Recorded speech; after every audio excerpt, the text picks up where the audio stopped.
ছেলেতে দাড়ি রাখলে বাপে তিরস্কার করে, তোর কি দাড়ি রাখার বয়স হয়েছে? এমন ভাবে চোখ টোক কপাল টপাল ঘুষাইয়া জো বাইডেনের মতো কপাল ঘুষাই গেছে, তোর কি দাড়ি রাখার বয়স হয়েছে? ছেলেরে বাপে কয়। মা কয় তোর বাপ আজ সাবালে গলে না, তুই বুড়ো হয়ে গেলি কে? কত কঠিন দাড়ি রাখা। যুবক স্বামী দাড়ি রাখছে, স্ত্রী তো কয় তোমার আমার বড় চাচার মতো দেখা যাচ্ছে। স্বামী তুই দাড়ি রাখলে যদি বড় চাচার মতো দেখা যায়, তাহলে কি রাখে দাড়ি কর? ছাত্ররা দাড়ি রাখলে শিক্ষককে তিরস্কার করে, আমার দাড়ি একটু একটু খুসা খুসা, তুই অত বড় দাড়ি রাখলি কে? ডিপার্টমেন্টে চাকরি করতে গেলে দাড়ি রাখতে দরখাস্ত করা লাগে, কবুল হতেও পারে নাও পারে, ঠিক না? দরখাস্ত কইরা দাড়ি রাখা লাগে, অথচ মোষ রাখলে ভাতা পাওয়া যায়। সুবহানাল্লাহ।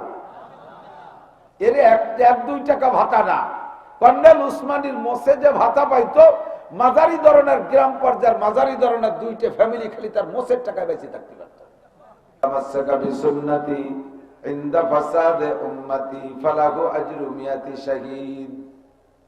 যে সময় সুন্নাত গুলো দুনিয়া থেকে মিটে যাওয়ার সম্ভাবনা দেখা দিবে মুসলমানদের অলসতার কারণে অথবা অমুসলমানদের অপকৌশল, অপতৎপরতার অপচেষ্টায় মুসলমানদের থেকে সুন্নত গুলো বিলুপ্ত হতে থাকবে, এমন মুহূর্তে যদি একটা সুন্নতকে জিন্দা করার উদ্দেশ্যে আমার কোন উম্মত আমল করে, আল্লাহ তাআলা তাকে 100 শহীদের সওয়াব দান করবে। আপনারা খুশি হন না? এই বাসালারা সুবহানাল্লাহ কইন। আগামীকাল সকালে কবেন সুবহানাল্লাহ? কখন কবেন সুবহানাল্লাহ? একটু বলেন। এবার এই পাশ মিস হয়ে গেছে, সবাই একটু কই। ভাবেন নাই 100 শহীদ বাঙালি শহীদ না, বাঙালি শহীদ ওই পাশে সাতপান্না কোন জায়গায় দেখলাম শহীদ গয়েশ্বর চন্দ্র, হিন্দু শহীদ। কানাইপুর আছে দিনের শহীদ। তো মুসলমান ছাড়া, মোমেন ছাড়া কোরআনের পক্ষে লড়তে লড়তে কোন কাফের যদি কোরআনের পক্ষে লড়তে লড়তে মারা যায়, তাকে শহীদ বলা হবে না। শহীদের জন্য 1 নম্বর শর্ত ঈমান। কথা বলেন, 1 নম্বর শর্ত কি? হুজুর বলেন, আমার সাথে যারা উহুদ, বদর, খন্দক, খয়বরে গিয়ে কাফেরের মোকাবেলায় লড়তে লড়তে শহীদ হয়ে গেছে, উহুদে 70 জন, বদরে 14 জন, এমন করে বিভিন্ন যুদ্ধে শহীদ হয়েছে না? এইরকম শহীদের 100 শহীদের যেই নেকি আখেরি জামানায় একটা সুন্নতের পর আমল করলে সেই পরিমাণ নেকি দেওয়া হবে। কারণ আমার সাথে থাকিয়া এই সময় দিনের পর চলা, এটা স্বর্ণযুগ, খুব সহজ। আমার চেহারা দেখে কাফের কলেমা পড়ে মুসলমান হয়ে যায়, আমার মুজিজা দেখে কাফের কলেমা পড়ে মুসলমান হয়ে যায়। আমি বয়ান করতে বসলে যদি বয়ানে আটকে যায়, স্বয়ং আল্লাহ তাআলা জিবরাইলের মাধ্যমে আমাকে তাৎক্ষণিকভাবে এলেম দিয়ে আমাকে সহযোগিতা করে মজলিস শেষ করাইয়া দেয়।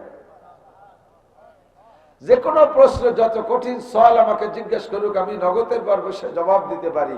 উম্মতে আজীব কারবার দেখিয়া কাফের, মুশরিক, হিন্দু, বুদ্ধ, খ্রিস্টান কলেমা পড়ে মুসলমান হয়। আমার নুরানি আওয়াজে স্ত্রীকে বিধবা করতে মুসলমান একটু দ্বিধাবোধ করে না। নববধূ স্ত্রীকে ঘরে রাইখা যুদ্ধের ময়দানে যে শহীদ হওয়াকে তারা তৃপ্তি মনে করে, মজার বিষয় মনে করে, আনন্দ পায়। স্ত্রীকে নিয়ে বাসর করায় যত আনন্দ, আমার সাথে ময়দানে যে যুদ্ধ করাতে তার চেয়ে বেশি আনন্দ পায়। মায়ের কোল খালি করতে তারা একটু দ্বিধাবোধ করে না। কচি কচি বাচ্চাকে এতিম করে রেখে ময়দানে যে যুদ্ধ করতে করে শহীদ হওয়াকে তারা আরো আনন্দের বিষয় মনে করে। এ সময় আমল করা বড় সহজ, এ সময় আমল করা বড় সহজ। আমার সাথে চাইকা ময়দানে যে গলা কাটায় দেওয়া যত কঠিন, তার চাইতে কঠিন হবে আখেরি জামানায় এক শ্রেণীর মানুষে তারা বড় বড় নখ রাখবে, সে নখ কাটা তাদের তার চেয়ে বেশি কঠিন হবে।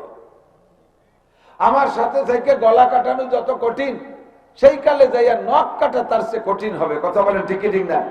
এক শ্রেণীর আছে না লম্বা লম্বা শুয়োরের মতো নখ রাখে, ওকে লাখ টাকা দিলেও নখ কাটতে রাজি না। এই নখ ওর প্রেমিকার জন্য রাখছে। সুবহানাল্লাহ। কোন কি কবে এ সময় দাড়ি রাখা কত কঠিন। আল্লাহু আকবার। কত দামি মোষ আল্লাহ তারে দান করছে, এটা একটা মোষ শোনাই দিয়ে বান্দা না, তাই রাখলে পয়সা পাওয়া যায়। যে জমানায় মোষ রাখলে পয়সা পাওয়া যায়, দাড়ি রাখতে দরখাস্ত করা লাগে। মোষ রাখলে প্রশংসা পাওয়া যায়, দাড়ি রাখলে তাকে তিরস্কার করে, ঠাট্টা করে, ব্যঙ্গ করে। চাচা কইয়া যুবক মানুষ কালো দাড়ি, নতুন দাড়ি রাখছে, 50 বছরই এক দাড়ি চাচা, সে তারে চাচা কয়। এই চাচা মোহাব্বতের চাচা না, এই চাচা ব্যঙ্গ করা চাচা। কথা বল না কেন? মনে রাখতে হবে, একটা দাড়িওয়ালাকে যদি দাড়ির কারণে তিরস্কার করে, ঠাট্টা করে, ব্যঙ্গ করে, উপহাস করে, সেজন্য মুহাম্মদ রাসূলুল্লাহকে ঠাট্টা করেছে, নবী পাককে তিরস্কার করেছে। আর নবী পাককে তিরস্কার করলে ওই লোকটা মুমিন না কাফের? আমার কয় চাচা, আমার চাচা কয়, আমার চাচা বড় চাচারও দাঁড়িয়ে আছে, আপনার মাঝে চাচারও দাঁড়িয়ে আছে, আপনারও দাঁড়িয়ে আছে, সেই জন্য চাচা কয়।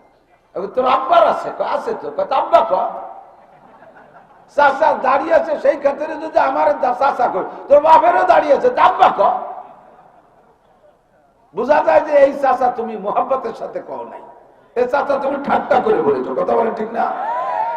মাদ্রাসায় পড়ুক আর স্কুলে পড়ুক, কলেজে পড়ুক আর বিশ্ববিদ্যালয়ে পড়ুক, কোন যুবতী মেয়ে যদি বোরকা পইরা যায়, বাকি তার লেংটি মহিলা যত আছে, ব্যবসা ক্লাসের যত আছে, সবগুলো তাকে তিরস্কার করে, ঠাট্টা করে। স্কুল কলেজের কোন ছেলে যদি সুন্নতের অনুসরণ করে, বাকি বেসুন্নতিওয়ালারা তারা ঠাট্টা করে, এমনকি তার উস্তাদরা পর্যন্ত ঠাট্টা করে, ব্যঙ্গ করে। এই জামানায় সুন্নতের পর আমল করা হাতের উপরে আগুন রাখার চাইতে কঠিন, সুন্নতের পর আমল করা হাতের উপরে আগুন রাখার চাইতে কঠিন।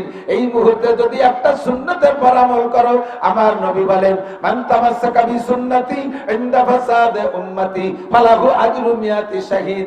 আরে সওয়াবের পরিমাণ তো বুঝলে না বান্দা, 100 শহীদের সওয়াব তোমারে দেয়া হবে।